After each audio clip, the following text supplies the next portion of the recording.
Es una comunicación muy utilizada. De hecho, hay países donde la comunicación política negativa prácticamente es la comunicación básica de campaña. Porque la comunicación política parece estar cada vez más cerca del agravio que del abrazo, en este episodio de Fernet y Comunicación hablamos con un experto en comunicación negativa, Ismael Crespo Martínez. Ismael, además de ser doctor en Ciencias Políticas y Sociología por la Universidad Complutense de Madrid, es director del Departamento de Ciencia Política, Antropología Social y Hacienda Pública de la Universidad de Murcia.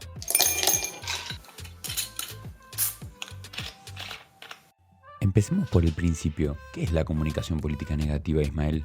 La campaña negativa básicamente se caracteriza por intentar crear sentimientos negativos, sentimientos perjudiciales hacia el candidato contrario, ¿no? Hacia el candidato o el partido contrario. ¿Y cómo se concretan estos ataques? Esto se hace a través básicamente de emitir mensajes, anuncios mayoritariamente, spots de carácter político, ya sea en redes sociales, plataformas digitales o en la propia televisión, que son dirigidos contra el adversario, bien contra sus cualidades personales o políticas, o a veces descalificando asuntos o temas asociados a ese candidato, ¿no? Por tanto, el resultado final o el objetivo final es crear sentimientos negativos hacia ese partido o hacia ese candidato. Algo que parece estar sucediendo es que cada vez se utiliza más la comunicación política negativa. ¿Por qué crees que está pasando esto? Bueno, el éxito fundamental o por qué se utiliza tanto tiene que ver mucho con aquellos elementos que tienen que ver con la capacidad de penetración, la capacidad de memorización que tienen los anuncios negativos, ¿no? La publicidad negativa o el mensaje negativo, ¿no? Es más fácil de retener por los públicos, es más fácil de memorizar, se mantiene más por tanto en el tiempo y bueno, tiene un cierto nivel, digamos, de eficacia, sobre todo cuando el objetivo final es no solo reforzar a tus votantes, a tus electores, sino sobre todo cambiar la orientación del voto de otros electores. Pueden ser indecisos, volátiles o incluso electores hostiles de otros partidos. Por tanto, es bastante eficaz, pero evidentemente también engloba sus riesgos, ¿no? Hablaste de riesgos. ¿Cuáles identificás, Ismael? El principal, evidentemente, es el efecto boomerang, es decir, que se vuelva el ataque que se ha iniciado, los efectos que se buscan en ese ataque que se ha iniciado, o esa comunicación negativa que se ha iniciado, se acaben volviendo contra el emisor del mensaje. ¿Identificás algún riesgo asociado a este efecto boomerang? A veces incluso a este efecto boomerang, que tiene muchas facetas diferentes, pero de manera general el efecto boomerang se une también la victimización, ¿no? Que todavía es un riesgo mayor porque no solo no se consigue el efecto deseado y disminuye la credibilidad o la confianza en el candidato que ha atacado, sino que además ese candidato que en principio era el objeto del ataque, pues acaba teniendo una victimización que le ayuda, por ejemplo, a reorientar su campaña sobre la base de ese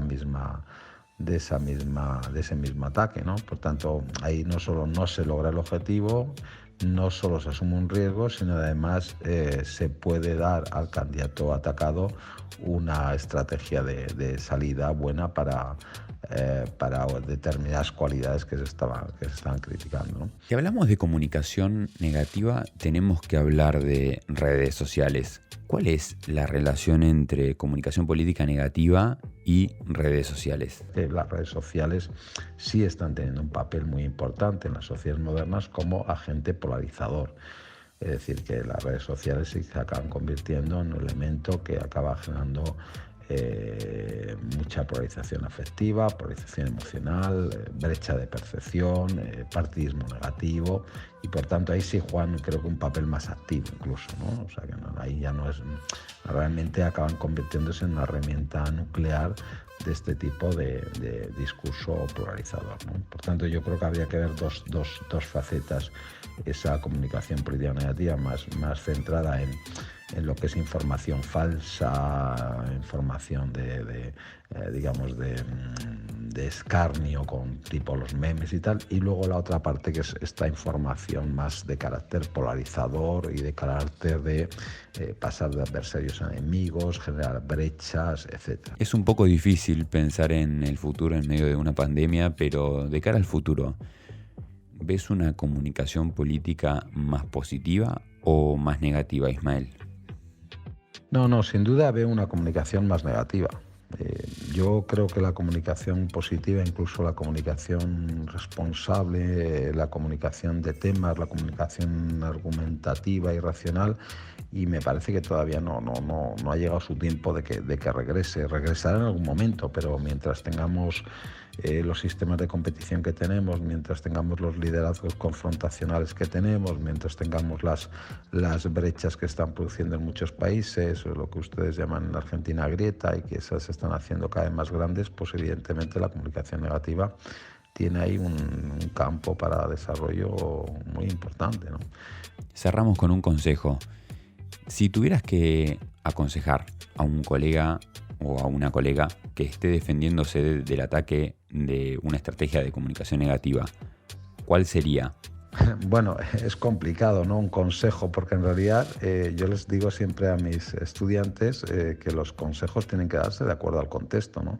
La pregunta de que usted qué haría si, bueno, qué haría si dependiendo de cuál sea el contexto, ¿no? Entonces no sé cuál es el contexto de ese ataque de comunicación. Hay tres fórmulas siempre, ¿no? Que es la fórmula de ignorar el ataque, y que, bueno, en realidad suele ser poco ventajosa, porque en realidad siempre si un ataque no se defiende, pues el daño se causa, pero también hay que saber cuál es tu estrategia de campaña y si vas a estar respondiendo continuamente a todos los ataques y por tanto desposicionando tu estrategia y entonces haciendo acciones de carácter muy reactivo, que a mí no me gustan en general, pero que a otro consultor le pueden gustar.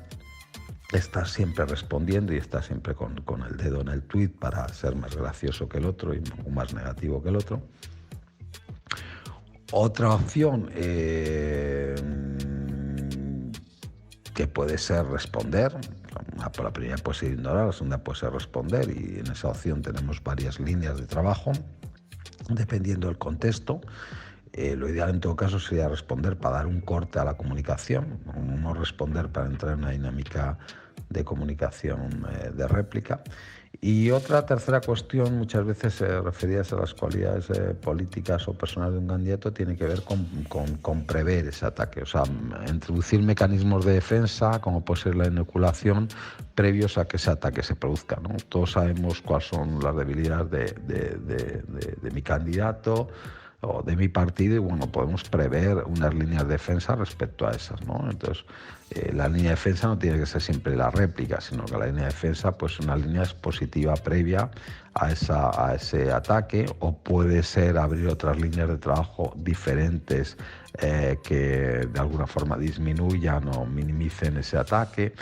En fin, va a tener que ver mucho con el contexto y sobre todo, claro, con el contexto y con nuestra posición en la competición. Si eres un candidato ganador, eres un candidato desafiante, eres un candidato perdedor, eres un candidato básicamente de confrontación, eres un candidato más bien de consenso, en fin, va a tener que ver de muchas cosas. No te olvides de suscribirte y seguirnos en tu red social favorita. Nos encontrás como Fernet y Comunicación. Mi nombre es Francisco Moyano Larrazábal y hacemos este podcast con Federico Pavón, Lautaro Díaz Mella. Yo me despido por ahora, será hasta el próximo episodio con más Fernet y Comunicación. Che loco, ¿querés Fernet?